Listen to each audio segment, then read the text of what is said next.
So it's all for play for still. I think so. Do you want to bet against us?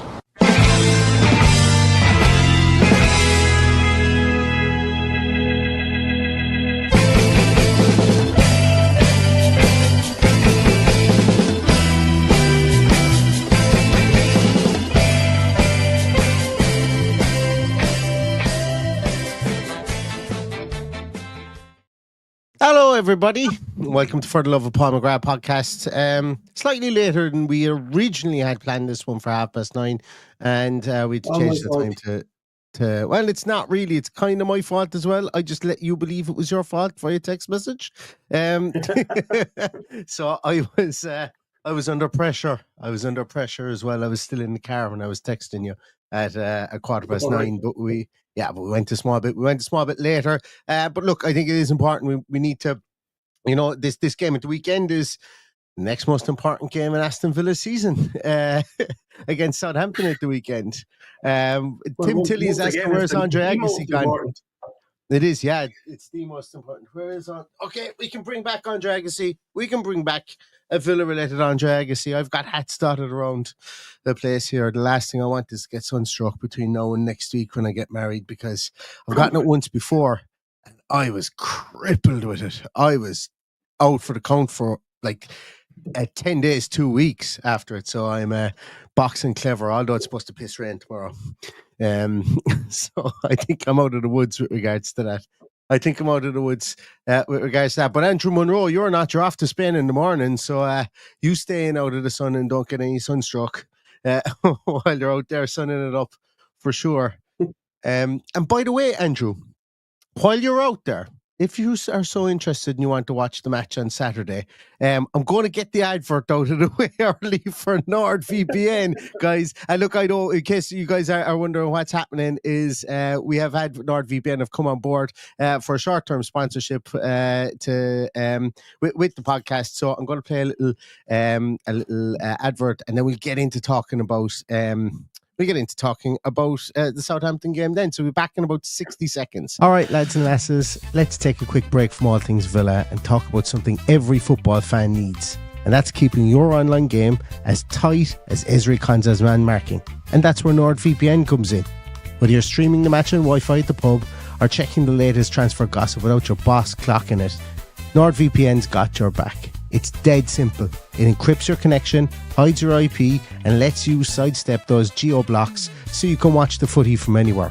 Imagine seeing Asensio crack one in the top corner versus PSG in 4K from one of Nord's 7,400 servers in 118 countries. Just change your virtual location easily, no buffering, and no hassle. I use it myself, so it's a no-brainer to go get an exclusive NordVPN discount of up to 74% plus 4 extra months when you sign up to 1 year or 2 year plans at www.nordvpn.com/FTLoPM. The link is in the description, so go click on it now and sign up and help us here For the Love of Paul McGrath podcast. So head to www.nordvpn.com/FTLoPM, sign up and keep your online moves safer than Emi Martinez's goal during the penalty shootout. Cheers to NordVPN, and now let's get back to all things wonderful about Unai Emery's Aston Villa. Up the Villa! All right, everybody. Thanks a million for being patient during that. And as I say, if you are interested in a VPN, let us know. And actually, we're going to be giving away a year's subscription to NordVPN in the run-up to the PSG game next Tuesday. So if you are interested in that, keep an eye on our socials for more. Anyway, Marco Asensio didn't crack one into the top corner against PSG in Paris, but let's hope he does it within the first 5 minutes against PSG on Tuesday night. But before that, we have Southampton at home, or away, Paddy, at Southampton, the Jacob Tanswell derby, as I was slagging with him today, as I was calling it, him being from that neck of the woods. So so it's look. There's no two ways of dressing this one up, Paddy. This has to be 3 points. It has to be a convincing 3 points. And it's most likely, I would imagine, imagine going to have a lot of Nottingham Forest vibes with regards to the changes to the team. What do you think? Yeah, and I'm not worried about the changes to the team. I'm worried about getting the 3 points by any means necessary. I've said this, I don't know how many times since Christmas, but just make it an ugly win, get over the line, get Tuesday out of the way, onto the next one. Just so many cup finals now, and we can't afford to slip up tomorrow. We just can't. It's plain and simple. If we slip up tomorrow, we probably throw away a very decent chance at top 5. So keep the pressure on, get another 3 points on the board. And, you know, we've a number of games where we're probably not going into as favourites. So let's get the ones that were favourites to win and keep that unbeaten run going. And well, obviously we lost the other night, but you know what I mean, the domestic unbeaten run going.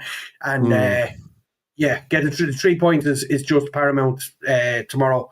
So regardless of what happens, whether they dominate us and we win 1-0, or we dominate them and we only win 1-0, so be it.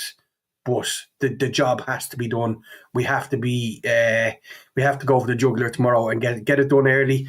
Start to rotate players, get players on and off, and and prepare for the games ahead. But I will take absolutely zero excuses unless we get 3 players sent off in the first 5 minutes. There's zero excuses for losing tomorrow. I'm not even sure if that is an excuse for losing tomorrow. Like, this is a historically bad Premier League team. It just is. And I know Ivan Juric was absolute dog rough as a manager. And do you know what? Literally every single person looking from the outside in at Southampton, and even Southampton fans should have seen that coming. The man was good in Italy. He was never, ever, ever, in my view, he was never going to translate to the Premier League. Ever in a bazillion years. Even if you were to go back 50 years ago, I don't think his style would have translated into English football. It was the worst. It was, to me, it was one of the worst appointments that could have been made after. Well, you know, when you go back to the Remy Gard stuff at Villa, and even at that, you'd think Remy Gard playing in England might have made a bit of a difference, but that's the level of inept appointment. I felt that was at the time, and you know, obviously I wasn't vocal about it because this isn't the Southampton podcast, but you know, it proved to be right. There, like I like you, Paddy. I'm not accepting any slip-ups in this game tomorrow. I'm not. I want tomorrow to be a we're fucking coming for 5th place performance tomorrow. I want that to be a we're coming for 5th place tomorrow. Like, if not even just for that, that, you know, you get a game tomorrow whereby we score 3 goals, we look convincing, and the team has its dander up for Tuesday night, because it will mean a lot to have a performance. Like last Wednesday, it was tactically the way that we went out to play was the way we went out to play.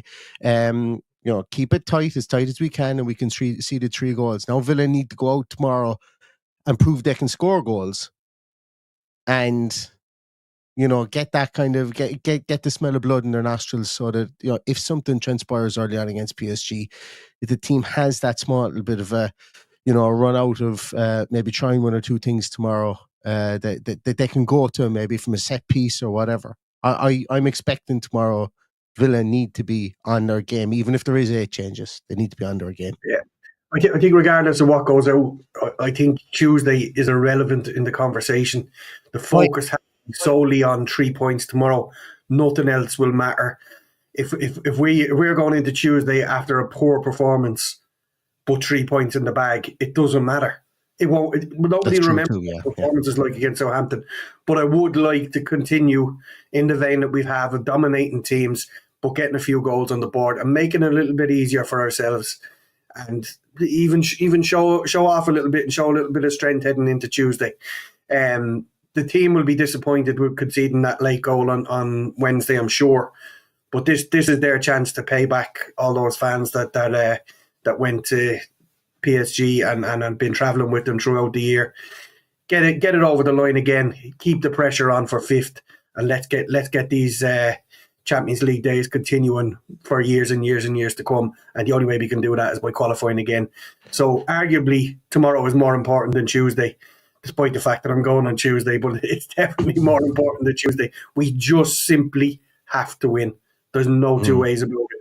So get the performance right, dominate the match, dictate the play, slow the game down to our level when we need to, when we get ahead, make the subs that need to be made. Few people ask him, could Olsen play tomorrow? I still think we need to play our strongest team, and he doesn't feature. He's not a strong enough replacement for me. So I don't think there's any tinkering in that department. I think we probably see the same team near enough to what came out against Forest, with the exception of maybe a Ross Barkley start. If he's fit enough, I'd like to see him in there.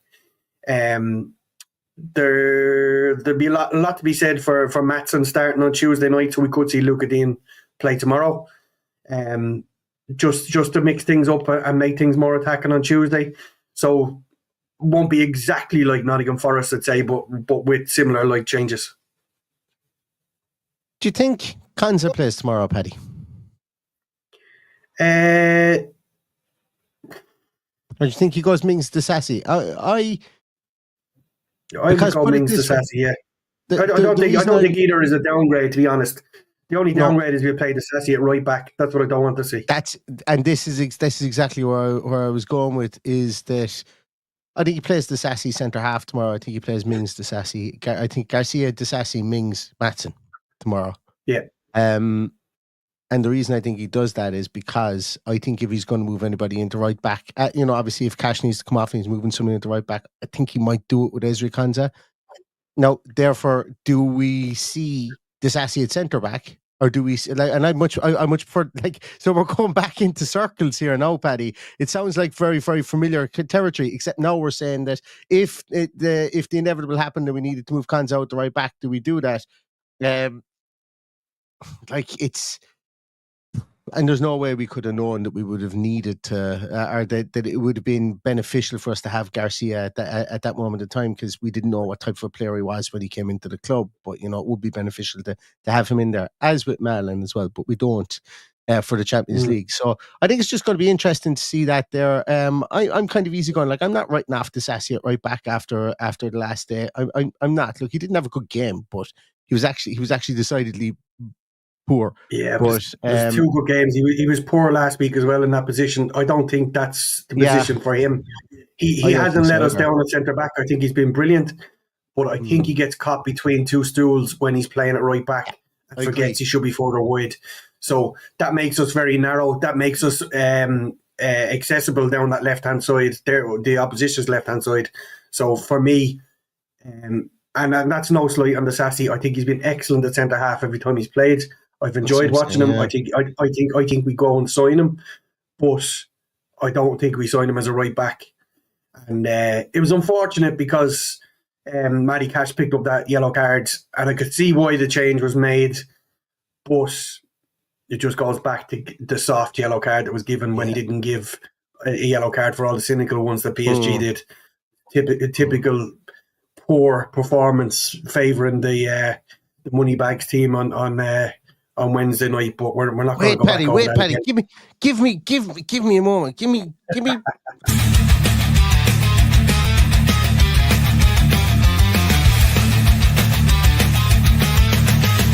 Party, yes. Left one. Parties. Left one.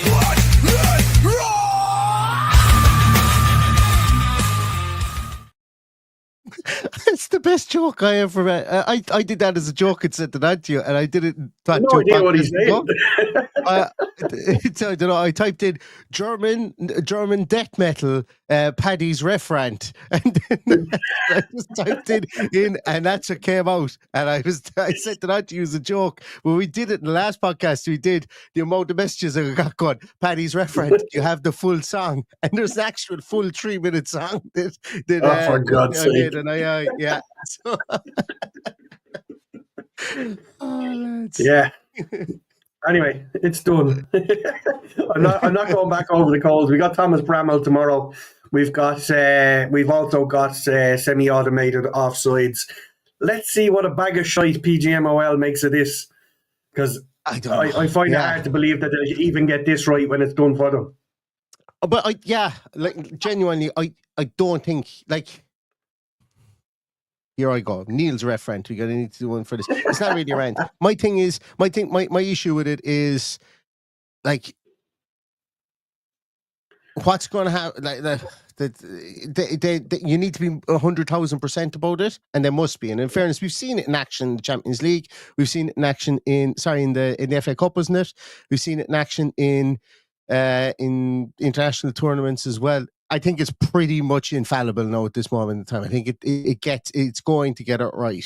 But my issue with it is, why are you bringing it in with 6 games left to go in the league? Like, there's going to be some team. Now, if there was 2 points between Arsenal and Liverpool at the top, you can be guaranteed the bitch in the morning. It would be going on about semi-automated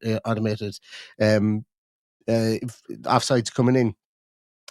I think what I'm going to do is I'm just going to trust it, and I won't be talking about offsides, because if it comes up as offside, you just trust it.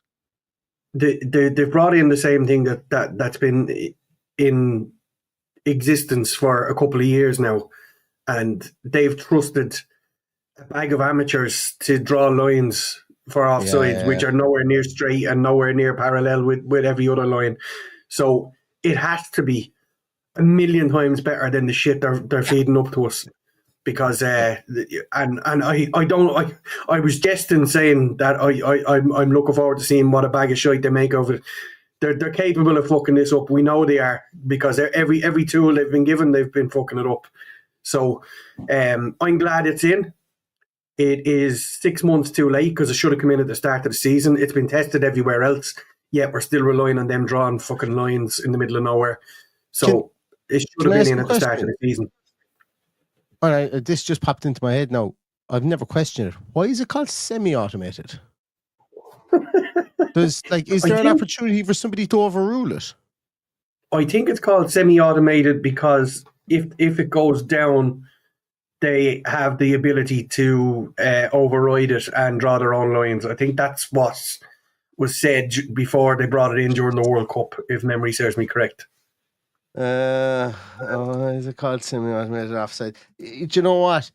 Yeah, the reason I said that is because all it takes is for it to go down in Villa versus Newcastle, and a team to score a goal. It would have been a judgment call and it was a judgment call on VAR, and everyone would be asking, what did it say on semi-automated offside? And the reason I bring up that game is because, lo and behold, and sod's law, the day I get married and I won't be able to watch it, is probably if Villa win this weekend, would be the biggest game. And I know I've been saying that kind of facetiously, but genuinely, it will go a long way, that game, to denoting who will finish in the top 5. That's why I bring that one up. But I have it here. Semi-automated offside technology is called that because it automates some aspects of offside decision-making while still requiring human validation from the VAR team. The technology uses AI to track player movements and determine if an offside position exists, but the VAR must confirm the accuracy of the system's findings, including the kick point and the correct identification of players. So there we go, guys. Kick point. Safety net. Safety net for PGMOL to destroy someone's weekend. Oh, the kick point again is going to be determined from fucking blurry photographs, isn't it?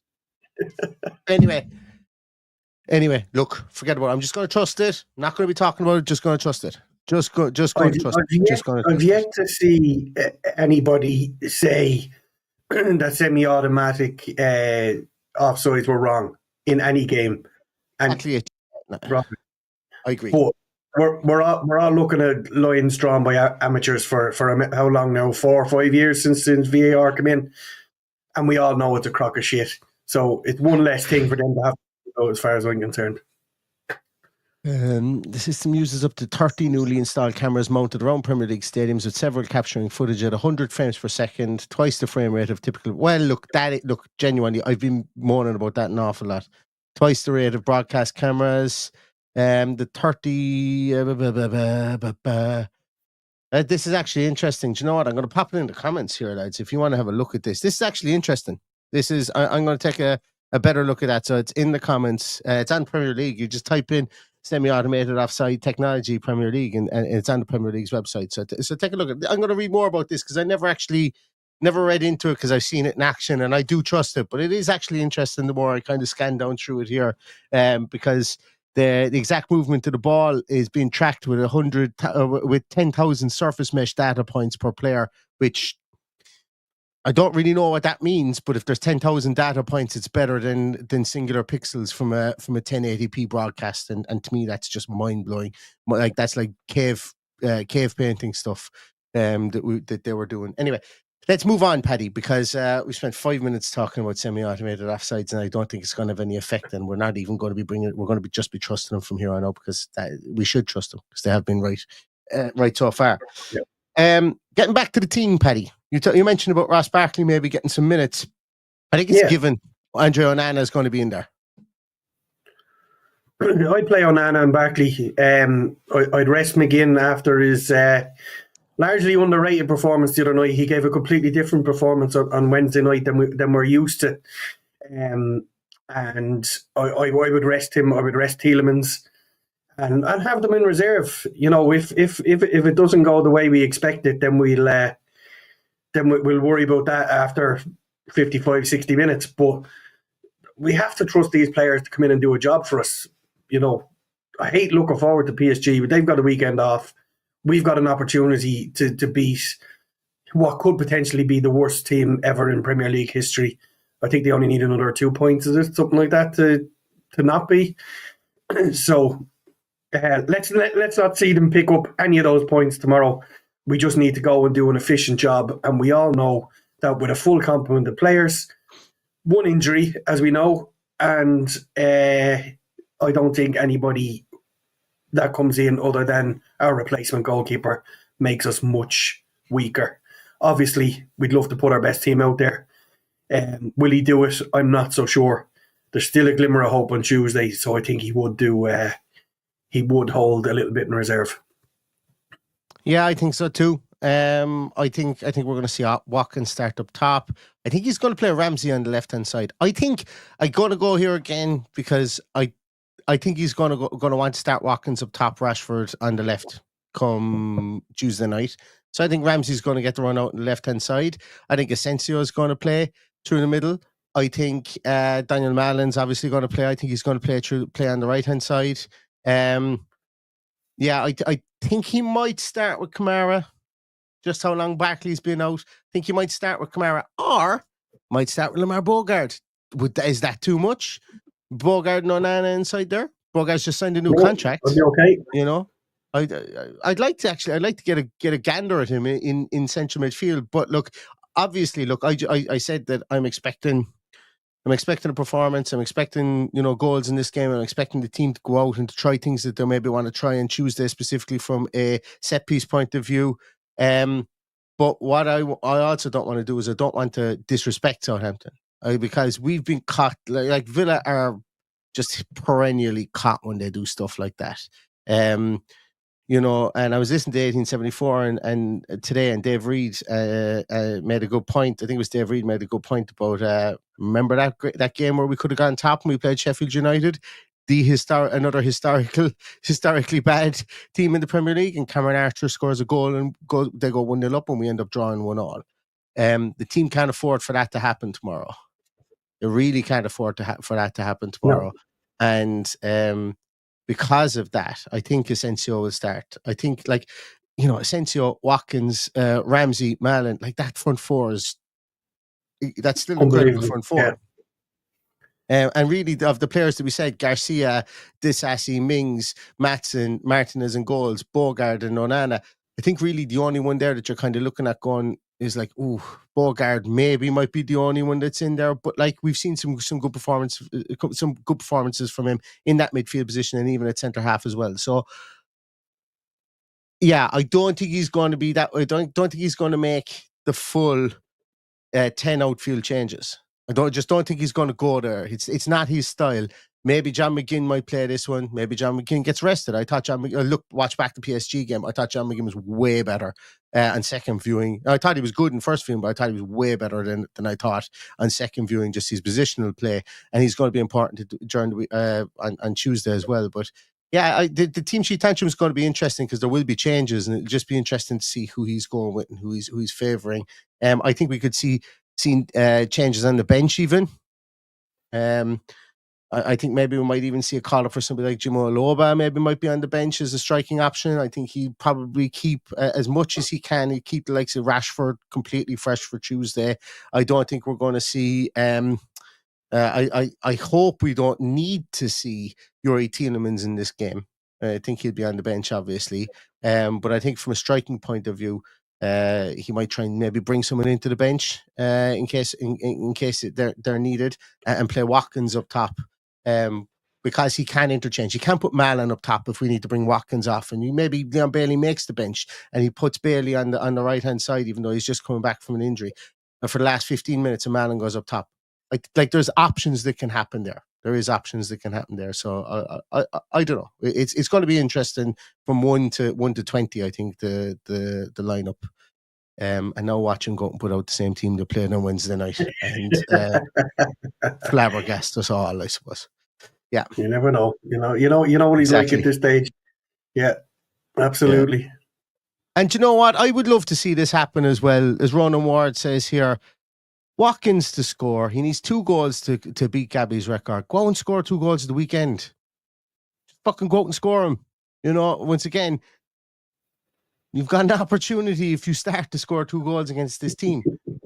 Aaron Ramsdale does nothing but get relegated with teams he plays for. So go out there and score 2 goals. And as I say, puff out your chest and be the player and make sure that you're playing in a Champions League quarterfinal come Tuesday. Like even his most ardent fan sometimes can just turn around and just put it bluntly, as blunt as that. Currently we need a striker to stand up and start scoring goals. Asensio has been doing it from the 10 position. Rashford has been doing it, albeit I am going to say that Rashford is not a complete striker. I don't think I'm going to hurt anyone's feelings by saying that. But Rashford has 3 goals got. Malin has 2 goals got. We need Ollie Watkins from 6 months ago to a year ago to come back to the table and start banging them in now at the business end of the season. Yeah, look, it's easy to overlook the facts when the goals are coming from different departments. But I had this conversation with somebody today who told me that Watkins was going to leave at the end of the season. And I was going, he could leave without beating that record the way he's going. So he needs to get his finger out, get that over the line.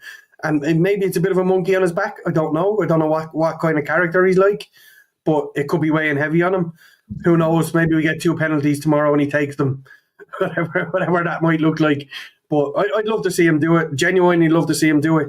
But he needs to start playing. This is when we need our players to put on the big boys' pants now and step up to the plate, which he hasn't done. He hasn't done this season. So with any consistency, he has done at times. Yeah. He just hasn't done it with consistency. He's still at 14 goals. If we could get him playing like he did last season, he'll score a bag of goals between the now and the end of the season. But I just don't see where it's coming from at the moment. He looks bereft of any confidence that he once had. So I'd love to see him do it, especially going into Tuesday night, because it will surely. He is the kind of a streaky player, as we know. He does score them in bursts. So yeah, start him up there, get his confidence up, hopefully get a couple of goals, break that record, and on to the rest of the season of celebration, hopefully, of him doing that.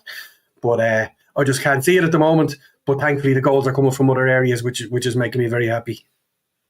Yeah, and like I suppose, without making this into an Ollie Watkins litigation podcast or anything like that, like, when you look down through the strikers, and yes, he misses chances. That's fine. He's also scored 14 goals this season. Has 10 assists. And the reason I bring that up is because I was in I won't say an argument. I was in a discussion, shall I say, with somebody today that were an Arsenal fan, and they were trying to tell me that Dominic Solanke was having a better season than Ollie Watkins, and I genuinely wanted to know where they were getting their drugs from, because I just don't see it. I don't see it, and there's no newspaper or there's no England selection or anything like that can tell me that is the case.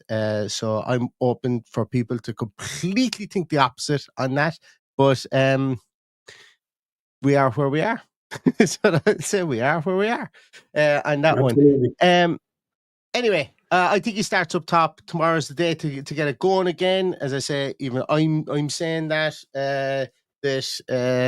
I'd like him to score those 2 goals, get that monkey off his back, and I'm not saying that I'll go out and score 2 goals against Southampton tomorrow. It would be great if he did.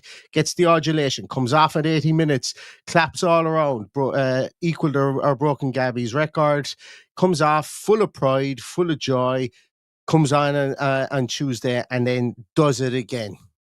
You know, that's it's the catching lightning in a bottle for a 7-day period. We need to do once more. We need to catch lightning in a bottle. We need something. We need our players that are kind of dipping below, the likes of Watkins, the likes of I suppose to a lesser degree. You know, if Ian Bailey was to come in there, it'd be nice for him to be fit to come in there. You know, we need the players who need goals, who need to perform well this Saturday. Then we need a good performance on Tuesday, and then we need an even better performance than both those games against Newcastle next Saturday. And then after that, if we were to go through, win this Saturday, win next Saturday, we are very much back in control of where our destiny falls within the top 6, top 7 positions within this Premier League. And that's a fucking massive carrot. And that's why this block of 7 days is incredibly crucial, and we're just blessed to be able to play in the Champions League quarterfinal in the middle of it. I think that's the be all and end all. And in a way, this Southampton game could be an opportunity for players to go out there and express themselves and you know, try things and you know, try and exert their pressure on Southampton. It's not going to be easy, not disrespecting them or anything, don't get me wrong in that aspect, but they've scored 22 goals this season, I think. And we've scored 45 goals this season. I know we've conceded a lot of goals, but I'm not expecting them to come at us, score 3 goals with an interim manager, and for us to have to win this 4-3. I'm expecting we score 2 goals, we win this game. And I think we should be capable of scoring 2. If we can't score 2 goals against Southampton away, we ain't scoring 2 goals against PSG at home. So, you know, even with 10 changes, you know, I'm pretty bullish on that. Yeah, all in agreement. Just because you criticise Ollie Watkins doesn't mean you don't want him to score goals. I absolutely want him to go and knock it out of the park for the rest of the season, and rightfully put his name up there in lights as our all-time top Premier League goal scorer. I just can't see where that's coming from, but we'll get behind the team, whatever team goes out there tomorrow, because it's absolutely huge and can't be underestimated. And I don't think for 1 minute that our manager is going to underestimate Southampton. We've had a good few banana skins against teams that we should have beaten. Look at those Ipswich Town ones, or just the Forest one. Oh, it's just mind-blowing, the ones that we left behind this season. Don't let tomorrow be another one. Let tomorrow be another one. It's absolutely vital we go and get the points. Absolutely. I think so.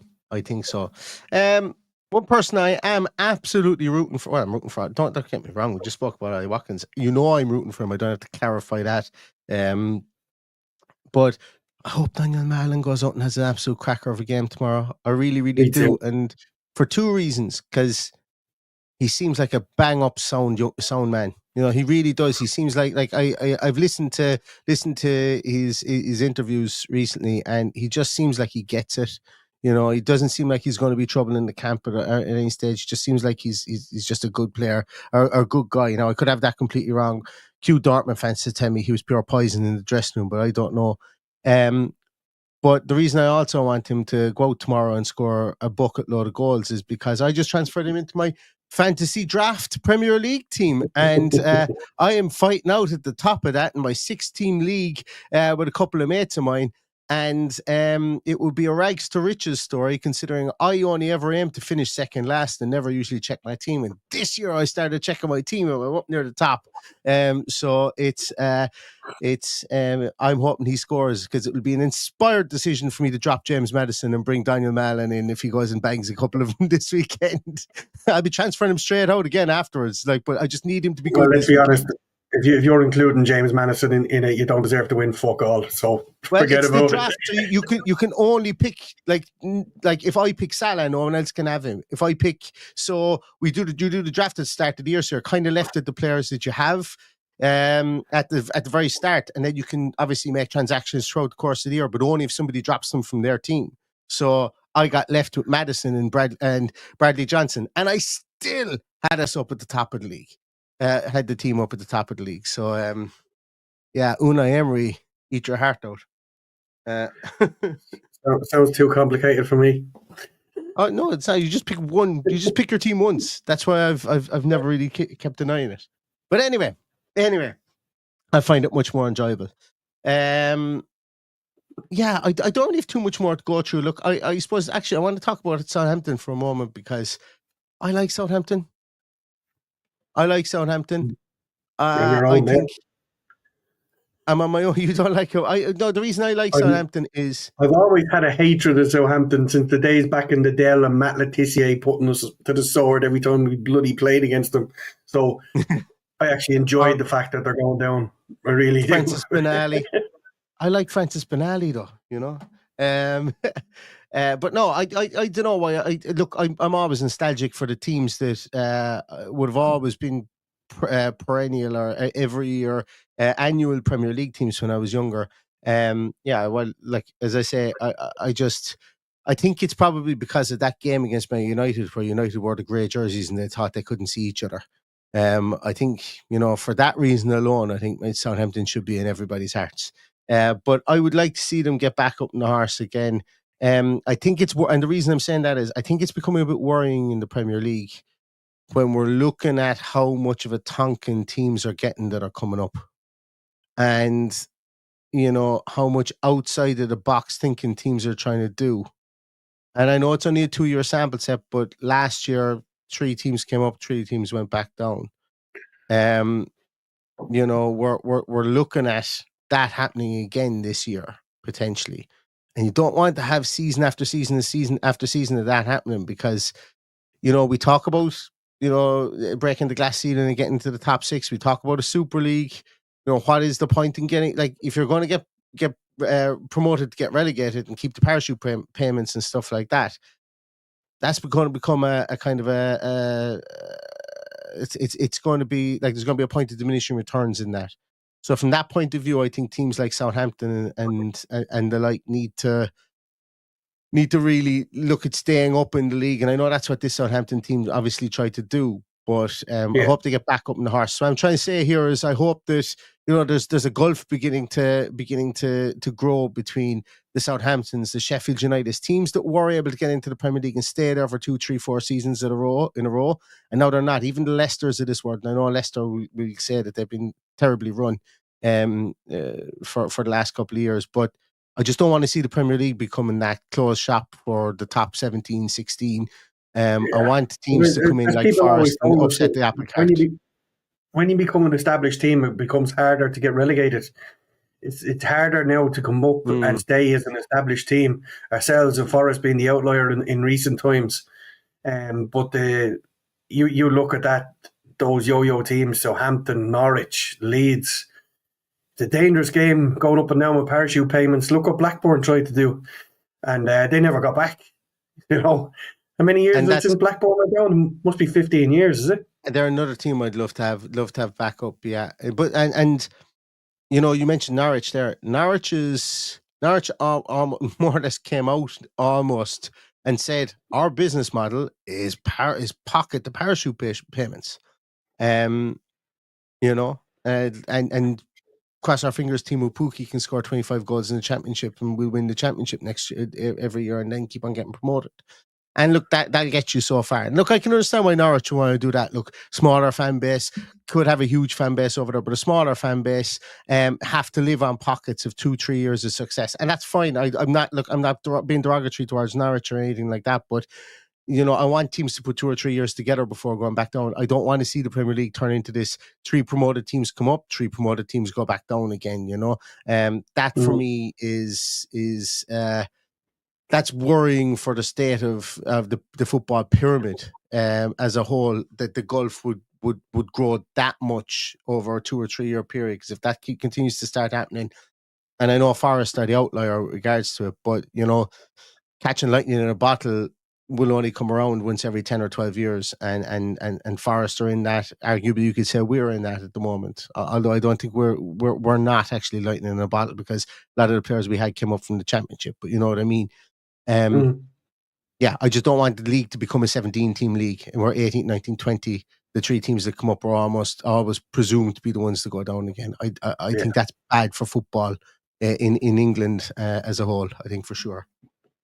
I wouldn't be concerning myself with that at the moment. We need to do our own job, get the job done tomorrow, get the 3 points on the boards on to Tuesday, and then another cup final next Saturday. So it's just a shame that I have to sit at your wedding with an iPad on the table watching. What a prick! I'm some prick. Like, in fairness, I am just the worst. Yeah, well, at least you get to watch it. I won't. Do you think she'll strangle me if I go down to watch it? So I expect to hear loud cheers from the table. By the way, you're at the table closest to the bar as well, because I've not done you dirty in that way. So you can, at least you've got easy access to the bar. But I want to hear loud cheers when Villa get their 4th goal and go 4-0 up.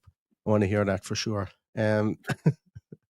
But listen, we're really rambling now at this stage. But sounds like bedtime. It is bedtime. Yeah, it's half past 10, and I'm looking forward to tomorrow. I'm bringing the young fella to the farm, and we're not from farming folk, but my God, my young fella is like, if he could move to Montana and own a big cattle ranch at the age of 2, I'd say he'd do it. He's just obsessed with cows and sheep, and so I'm going to spend a day in Thoreau Pet Farm tomorrow with him, and I'm looking forward to it. But I need to be on my toes, because he might actually have a heart attack running around after the cows. So I'll need to be on my toes for that one. Right. Thanks a million, everybody, for watching and for listening. Ronan, the story behind this is Ronan Ward and Paddy stayed in a hotel room in Galway, and Ronan didn't want to watch the match on the small TV that they have in hotel rooms, so he brought a big, massive TV with him and walked up the stairs to the hotel with his TV, plugged it in so that they could watch it on a 15-inch screen in the room. That would be brilliant, Ronan, if you want to bring it. I don't know where we're going to get internet for you. I don't know where we're going to get internet for you. We won't be able to see you at the top table behind it. Just turn it my way. I don't mind if you. No, so the top table isn't. I won't get into the whole table layout, but just have it facing up that way, so I'll be able to see it as well. Yeah. She didn't say we couldn't do that. Right. Thanks a million, everybody, for watching and for listening. We will be back again tomorrow. Team Sheet Tantrum and post-match podcast, as always. Hope you join us, and I hope we've got something brilliant to shout about afterwards. Consider NordVPN as well, guys. If you are in the market for VPN, please consider our link there as well. All the funds that we get from any of the advertising and stuff like that we have, and I know that you guys may see a small bit more in the coming weeks. We have a very special project we've been trying to get off the ground for the last 12, nearly 18 months now, and every single penny that we get from advertising is going towards that, and I think it'll be a worthwhile project. I think it'll be a lovely piece of archiving, I think, for a player who I feel is, in the greater scheme, is forgotten, albeit not outside the pockets of the world. And I won't get into much more on that, but don't give too much away. I won't give much more away, but so that's why you may see us doing some advertising and stuff like that, is because this isn't anything. We don't take a penny out of this. This is just a labour of love, but we do have a big passion project that we potentially like to get done in the next 12 months. So everything costs money in this day and age, and that's why we're looking at this stuff as well. So anyway, I've gone on and speak for too long. Hope you all enjoy the rest of your night, everybody. Stay safe, stay healthy, and all that's left to say is up the Villa. Up the Villa.